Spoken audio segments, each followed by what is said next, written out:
느헤미야를 봐 나갑니다. 지금은 느헤미야 서론을 해 나갑니다. 느헤미야를 준비하면서 참 올바른 기도를 했던 느헤미야를 보게 됩니다. 우리도 하나님 앞에서 올바른 마음을 가지고 또 올바른 중심으로 하나님의 뜻을 구한다면 하나님이 원하시는 응답을, 또한 우리 삶 속에 우리가 기대하지도 않았지만 엄청난 응답을 보게 될 줄로 믿습니다. 그런 축복을 누리는 여러분 되시기를 주 예수 그리스도 이름으로 축원드립니다. 자, 느헤미야 서론 두 번째인데요. 오늘은 느헤미야 1장 4절부터 11절에 나오는 느헤미야의 기도, 예루살렘 성벽이 무너져서 예루살렘에 있는 주민들이 너무나 힘든 가운데 있다는 소리를 듣고 나서 수일 동안 울면서 기도했던 느헤미야의 그 기도를 한번 보고 나눠보도록 하겠습니다. 제가 다 읽겠습니다. 4절부터 11절입니다.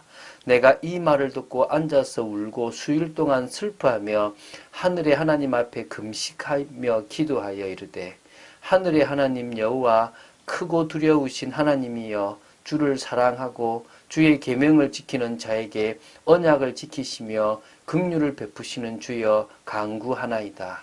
이제 종이 주의 종들인 이스라엘 자손을 위하여 주야로 기도하오며 우리 이스라엘 자손이 주께 범죄한 죄들을 자복하오니 주는 귀를 기울이시며 눈을 여시사 종의 기도를 들으시옵소서. 나와 내 아버지의 집이 범죄하여 주를 향하여 크게 악을 행하여 주께서 주의 종 모세에게 명령하신 계명과 율례와 규례를 지키지 아니하였나이다.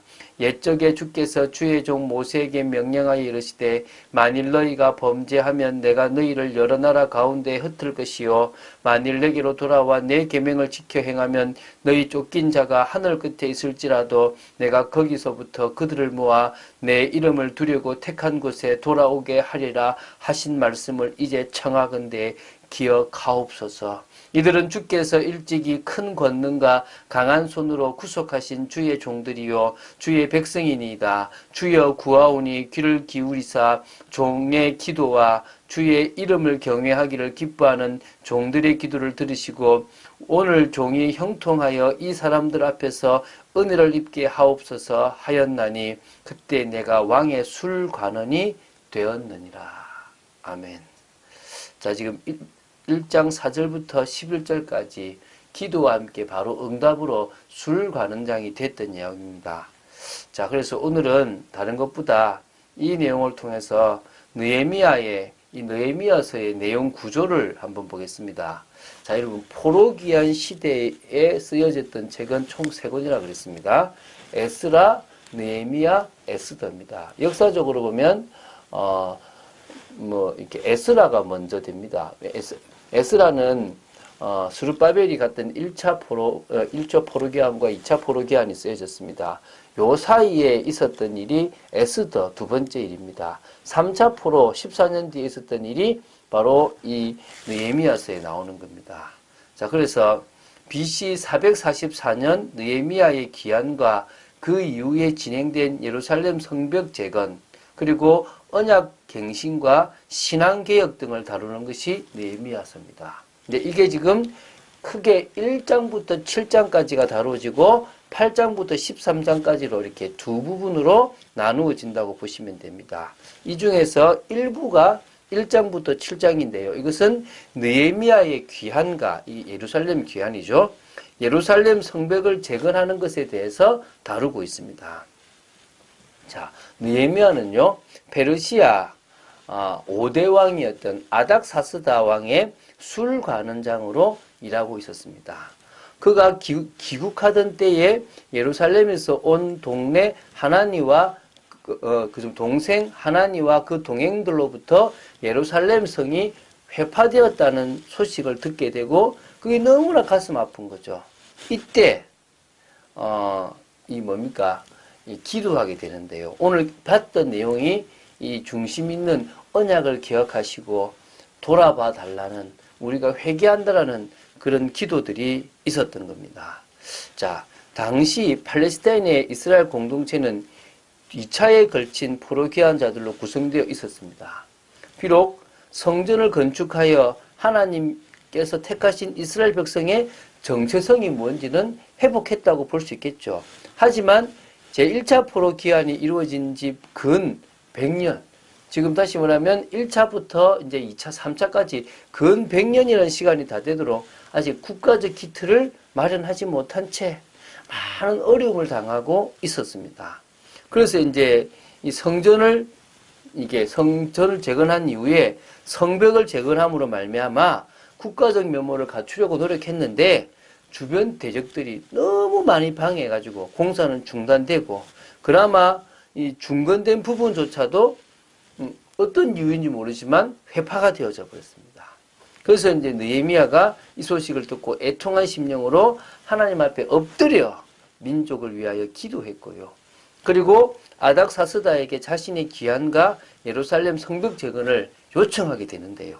이에 아닥사스다는 느헤미야 요청을 기꺼이 받아들이고 물론 지원까지도 아끼지 않게 되었다는 겁니다.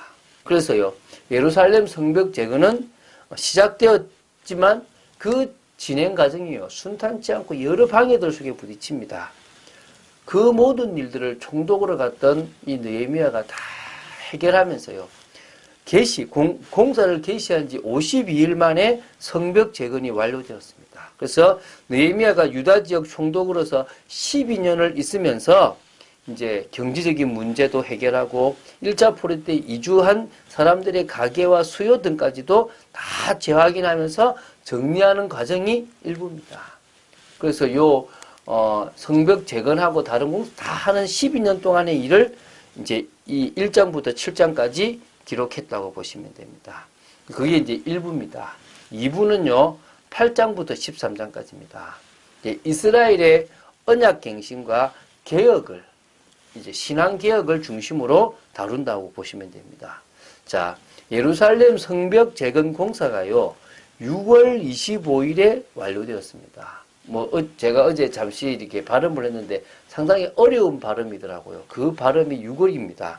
6월 25일에 완료되자 이스라엘 자손들은요, 7월 절기를 지키게 돼요. 그거 지키기 위해서 예루살렘으로 몰려들었습니다. 7월 절기는 3개나 되죠. 그래서 이제 우선 그들이 7월 1일에 나팔절을 지킵니다. 사실 나팔절은 이스라엘의 신년입니다. 그러니까 이게 민간적으로 1월 1일이 된다고 보시면 되는 거죠.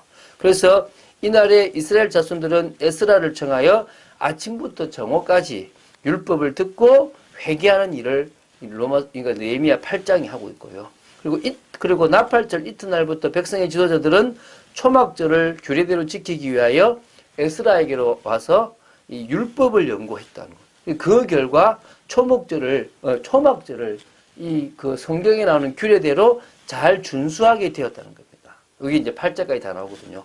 그리고 초막절을 준수하고 이틀 후에 7월 24일에는 언약을 딱 갱신했다는 겁니다. 즉, 백성들은 하나님 앞에 모여서 금식하며 회개하고 하나님을 찬양한 후에 하나님의 율법을 지키기로 맹세함으로써 하나님과의 언약을 새롭게 갱신하는 일을 진행했다는 것입니다. 이후에 이스라엘 백성들을 이 예루살렘으로 이주시키고 전국으로 분산시키는 그런 일과 제사제도를 확립하는 일을 통하여 나라의 기틀을 또 신앙을 중심으로 딱 세워나간 겁니다. 그 후에 느헤미야가 페르시아로 잠시 돌아갔다가 다시 예루살렘으로 돌아와서요, 이스라엘 나라의 중요한 신앙과 조직을 다 갖추게 되는 모습들을 보게 됩니다. 하나님은 이렇게 스룹바벨, 에스라, 느헤미야를 통해서 한 나라를 제대로 세워나가시는 겁니다. 그래서 느헤미야 한 사람의 믿음의 도전이 이스라엘 나라를 회복하는, 하나님 나라를 이루는 중요하고 귀중한 헌신이 되어졌다는 것입니다. 그래서 우리는요, 이런 헌신을 하자는 겁니다. 평신도가 사역자로서 믿음과 성령 충만하면 이 일을 할 수 있다는 것입니다. 우리는 사도행전을 계속 지금 주일마다 보고 있잖아요. 그 사도행전 1장 8절을 붙잡은 사람들이 믿음의 도전을 해나가는 겁니다. 지금도 우리는 그 바톤을 이어받아서 땅끝까지라는 우리의 땅끝, 나의 땅끝을 향해서 가고 있는 겁니다. 여러분의 땅끝은 어디입니까? 어디까지 가는 게 하나님의 뜻이겠습니까? 그것을 붙잡으시기 바랍니다. 그 응답을, 여러분 응답을 누리시기 바랍니다.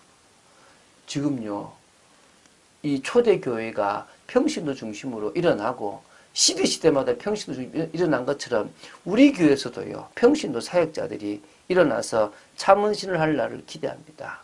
그러기 위해서는요, 부활하신 그리스도를 딱 붙잡으면 됩니다. 그 부활하신 그리스도를 나는 만났습니다. 그분이 성령으로 내 안에 계십니다. 그래서 우리는 뭡니까? 부활하신 그리스도의 증인입니다. 그리고 그 부활하신 주님께서 성령으로 나와 함께 하시며 우리의 주관자가 되시고 주인이 되어 주십니다. 그 신앙을 놓치지 않는 믿음의 사람들로 오늘도 서시기를 주 예수 그리스도 이름으로 축원드립니다. 주는 그리스도시요 살아계신 하나님의 아들이심을 고백합니다.